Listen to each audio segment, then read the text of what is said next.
So we saw this interframe spacing. We have different interframe spacing, short interframe spacing, DCF, DIPS they used to say, and extended interframe spacing. And we saw on what situation we use this interframe spacing. Now we will see on what basis this interframe spacing is different for different standards. Suppose you take if you use this modulation technique, then the slot time is different. For each modulation technique, the slot time is different, which is defined by the standard. Okay, this is microseconds. Okay, so based on this, the SIFs and diffs also changes. Okay, based on the modulation technique. Okay, so for this modulation technique, DSS modulation technique, the diffs is 50, but for OFDM the diffs is little less. So if when the interframe spacing is less, which means that we will wait less time to transmit the next packet, which means that the throughput will increase. Okay, so this you have to remember. Okay, so next you have to understand how this back off happens.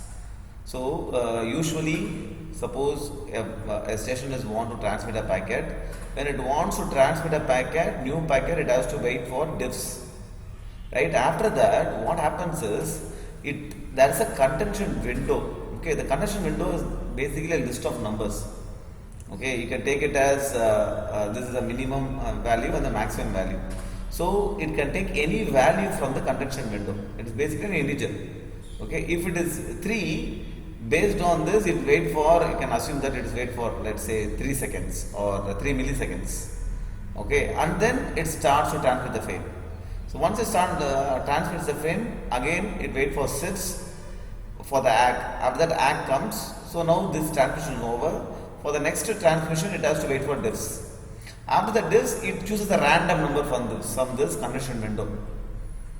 Okay, it can choose any number from this. So now if it chooses 5, it will wait for 5 milliseconds and it transmits the next frame. So this is how the back off happens. This back off interval is randomly picked from the condition window. Okay, what is the reason for back off? It minimizes the collision avoidance. Okay. So how this happens? Basically, after the diffs, it will start a back off timer when the medium is idle. Suppose you take now the back off timer will be started for 5 milliseconds. When the back off timer counter goes to 0, then means 5 milliseconds is elapsed, then transmission will begin from here. So now let's see how two station works. Okay, now let's say that station 1 and station 2 wants to transmit at the same time. Okay, so both the station will wait for diffs. After the diffs, it will get a random number. So the random number which station 1 gets is 3. So it waits for 3 milliseconds. The random number for the station 2 is 5. It will wait for 5 milliseconds. Okay. Now after this 3 milliseconds, this will start transmitting. Once this starts transmitting, this backup will be suspended because the medium is occupied. Right. So after this, what happens is, see, I told you, right, whenever a packet is transmitted, there is something called as a nav in the frame. Correct? Network allocation vector. That denotes how long the packet is going to take. That includes the frame time, the SIFs plus ACK. Okay, so now after this, the station 2 also will see the frame, right? It will see the nav. So once it sees the nav, it will not contend for the medium. Because it knows the medium will be busy for the nav time. So here the nav ends. Once the nav ends, it will wait for diffs.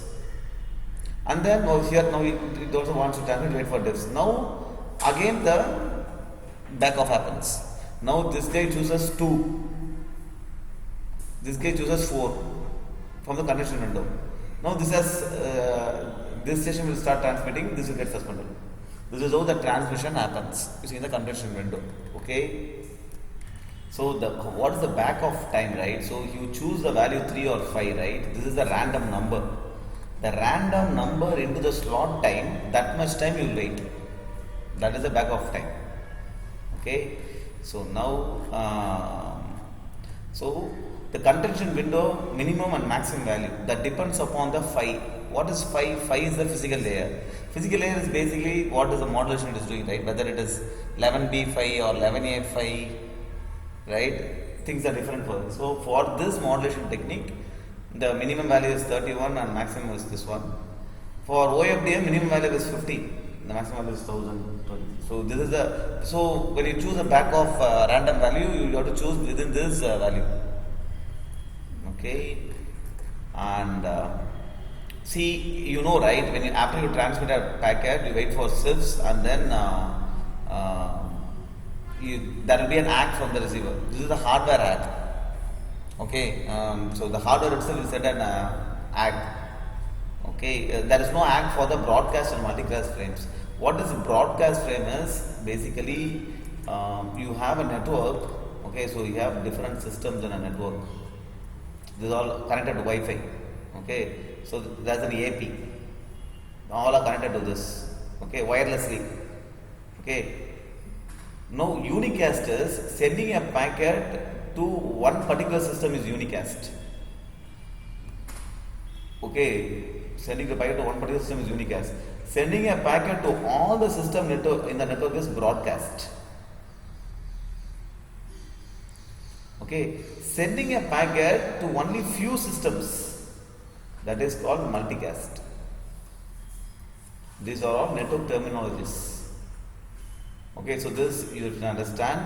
Okay, so usually ACK starts after the 6th period. After the 6th period, you have to set the ACK. Okay, if you set a broadcast or multicast frame, for that there will be no ACK. Okay, now suppose you are receiving the ACK. Suppose you don't receive the ACK, what to do? You are sending a packet. We usually think, right, in the wireless how the packet will reach the receiver, right? So if it doesn't reach the receiver, there will not be any ACK. Correct? So if there is no ACK, what has to happen? Okay, so there is something called as ACK timeout interval. Okay, how much is that? Is basically the shifts time plus one slot time plus 5 RX start delay. Okay, so if you add all these things, your ACK timeout will be around this much in microseconds for this 5. For OFDM, ACK timeout is only this much. Okay, so that you have to receive the ACK within this time. Otherwise, there will be a ACK timeout. So when there is an ACK timeout, which means what? You haven't received the ACK, which means you have to retransmission. If you want to retransmit, again you have to contend for the medium. Contention means what? You have to go get the medium, right? You have to wait, all these things you have to do. Again you have to retransmit it. Okay. So the retry failed transmission until the time is successful. Okay, so this is so you have to keep on retrying until you get the ACK. Okay, so why you don't get the ACK? Based on order of conditions, based on collisions, based on radio frequency conditions, right? There are a lot of, suppose you have AP and you have other AP and there are 100 systems. There will be collisions and order of conditions. Based on that, you might not get the ACK. Okay. Okay. So now, what is there is something called as MCS. MCS may change during retransmission. What do you mean by MCS? So MCS is modulation coding scheme. Basically, that defines the rate at which you are sending the data. Based on the modulation, based on the coding. If the modulation is different, obviously the rate at which you send the data will be different. Correct? OFDM rate will be more. You send the data at a faster rate. Okay, and coding, you will see what is coding. Okay, basically you can assume that this is the rate at which you send the data. Suppose you are sending the data, you are not getting the ACK. If you keep sending at the same rate, you will not get the ACK. So what do you have to do? You have to reduce the rate. Correct? Because suppose you are sending at 5 Mbps. Okay, let's assume you are sending at 5 Mbps. Okay, you are not getting ACK. That means if you are sending fast, that's some problem. You have to send it slowly. So you have to send it at 4 Mbps. Again you are not getting ACK, send it at 3 Mbps. Okay. Now you are sending at 5 Mbps, you are suppose you are getting ACK for all the packet, which means that you can increase the rate. Right? So you can from 5 Mbps you can go to 6 Mbps. Okay. So there is a rate control module in Wi-Fi which does all these things. Okay. Now there is something called a short read write count and long read write count. This is all maintained by the station. Okay. So if you are sending a frame which with length if the length of the frame is little less, for now you assume this. Okay. Then the station will have this counter. It will increment the short read write counter. Okay. And basically, if the length of the frame is more than this, then it will increment the long read write count. So if you are sending a big frame and you are not getting an ACK, which means that you are going to retry again. When you retry again, you increment this counter.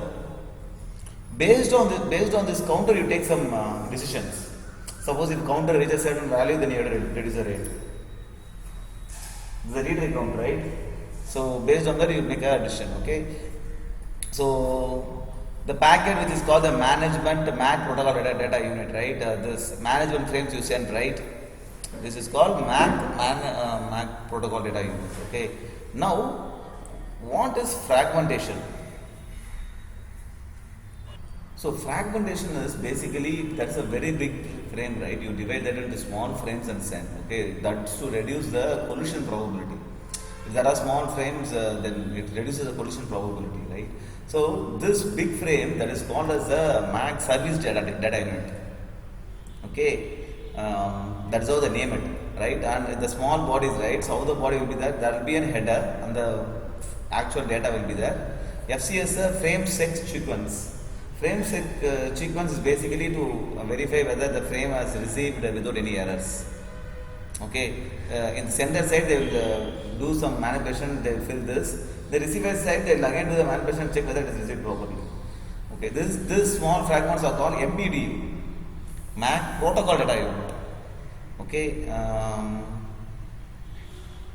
so each fragment is the MPDU carrying all the portions of the MSDU. Okay, so the length of each fragment must be equal to